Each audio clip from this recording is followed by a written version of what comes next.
कश्चिद दुख भाग भवेत। अर्थात सभी सुखी हों, सभी निरोगी हों, सबका जीवन सुंदर बने, सभी सन्मार्ग पर चलें। इसी प्रार्थना के साथ मैं आपके सामने एक बहुत प्यारी सी कहानी लेकर आई हूँ। अक्सर लोगों का भरोसा ईश्वर पर ऐसा होता है कि वो टूट जाता है, लेकिन जब सच्चा विश्वास होता है, सच्चा भरोसा होता है, तो वो कैसे किसी भी व्यक्ति की ज़िंदगी को बदलता है, इस संदर्भ में ये कहानी है।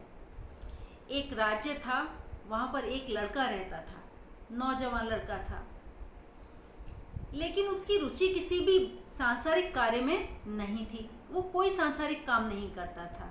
उसके माता पिता बड़े परेशान थे। वो कहते थे भाई व्यापार करो, उसका मन व्यापार में नहीं लगता था। माता पिता कहते थे कुछ नहीं तो खेती ही कर लो, वो खेती भी नहीं करता था। कोई नौकरी नहीं करता था, धन कमाने का कोई भी जरिया नहीं था, तो वो कोई भी काम करना नहीं चाहता था, उसका मन ही नहीं लगता था।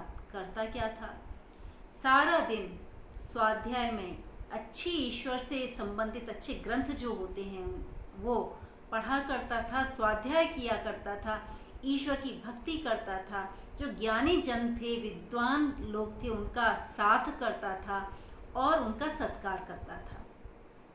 लेकिन घर वाले तो बहुत परेशान थे, क्योंकि घर वालों की भी जो आर्थिक स्थिति थी वो उतनी अच्छी नहीं थी।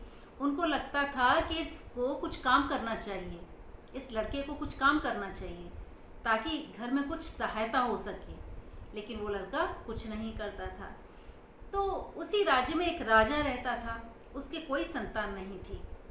तो किसी ने राजा से कहा कि अगर तुम किसी नौजवान लड़के की बलि देवता पर दे दो तो तुम्हें संतान की प्राप्ति हो सकती है।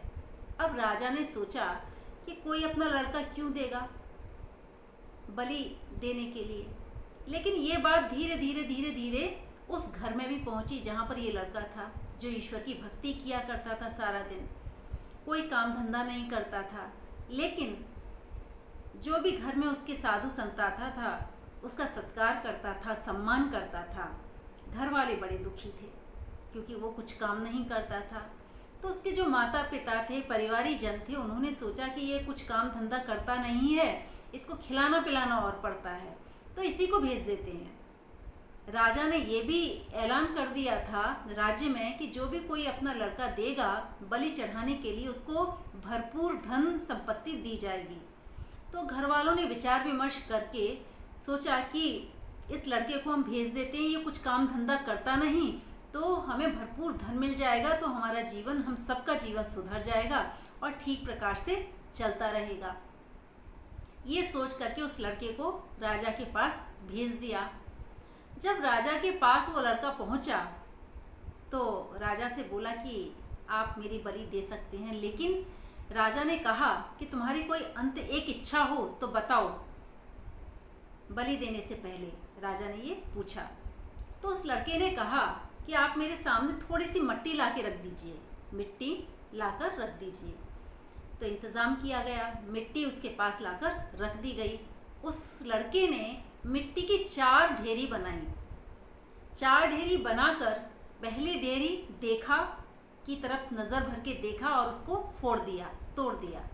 दूसरी ढेरी की तरफ नज़र भर के देखा, उसको भी तोड़ दिया।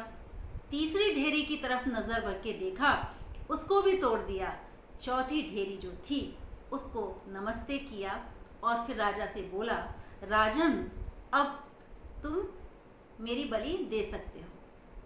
तो राजा बड़ा आश्चर्य में पड़ गया कि लड़का इसने क्या किया, इसका क्या मतलब है। तो राजा ने उस लड़के से पूछा कि भाई ये बताओ कि तुमने 4 ढेरियां बनाई मिट्टी की, 3 ढेरियां तुमने तोड़ दी, 1 ढेरी को नमस्ते किया, तो उसका राज क्या है, क्या रहस्य है, वो बात बताओ। तो लड़का बोला कि नहीं राजन, ये बात आप छोड़ो, आप मेरी बलि दीजिए। तो राजा ने कहा नहीं, मेरा आदेश है, तुमको बताना पड़ेगा। तब उस लड़के ने कहा कि राजन, जब किसी पर मुसीबत आती है तो वो कहाँ देखता है, सबसे पहले अपने माता पिता की तरफ। तो मैंने माता पिता की तरफ देखा, लेकिन मेरे माता पिता ने तो मुझे स्वयं बलि के लिए यहाँ पर भेज दिया। तो मैंने पहले ही ढेरी तोड़ दी। फिर जब माता पिता से बात नहीं बनती तो वो कहाँ देखता है कोई भी व्यक्ति? राजा की तरफ, कि ये राजा हमारी सुरक्षा के लिए है, हमारी रक्षा करेगा। तो ये राजा तो स्वयं ही बलि देना चाहता है मेरी, तो इसलिए मैंने दूसरी ढेरी जो थी वो भी तोड़ दी। फिर जब राजा से भी बात नहीं बनती, तब वो व्यक्ति जब परेशान होता है, दुखी होता है, तो वो कहाँ देखता है? देवताओं की तरफ। लेकिन बलि तो आप दे रहे हैं, मेरी राजा बलि दे रहा है, और दी किसको जा रही है? देवताओं को। तो इसलिए मैंने तीसरी ढेरी भी तोड़ दी। चौथी ढेरी मेरे ईश्वर पर, मेरे परम पिता पर, उस प्रभु पर विश्वास की है। तो मैंने उसको प्रार्थना किया, नमस्ते किया। मैंने कहा, हे प्रभु, तुझ पर मैंने तेरी भक्ति की है, हमेशा हमेशा तेरा ही ध्यान किया है और तेरी ही सेवा में मैं लगा रहा हूँ।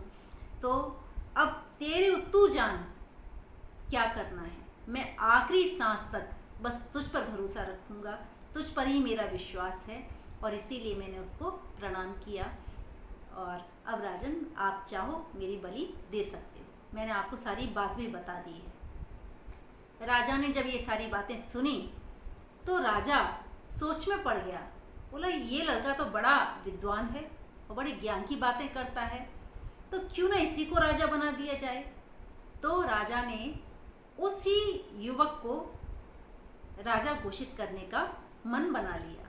तो कहने का तात्पर्य ये कि जब किसी व्यक्ति का विश्वास बिल्कुल सच्चा होता है ईश्वर के प्रति और उसमें कोई भी शंका नहीं होती, तो वो ईश्वर उन परिस्थितियों को, कितनी भी विपरीत परिस्थितियां क्यों ना हों, उसमें भी वो अपनी गोद में रखता है और उसको अपने शरण में ले लेता है, उसका कभी बुरा नहीं होने देता।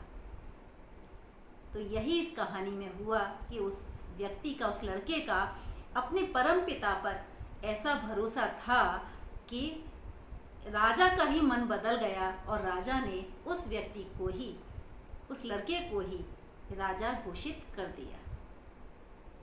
तो इसीलिए आपके सामने कैसे भी परिस्थिति क्यों ना आए, कुछ भी ना हो, कितनी भी विकट परिस्थिति में हो, लेकिन ईश्वर पर विश्वास कभी मत खत्म करना। ईश्वर हमेशा याद रखना कि वो ईश्वर, वो परम पिता परमात्मा, वो बड़ी शक्ति हमारे साथ है और हमें कभी गिरने नहीं देगी, हमेशा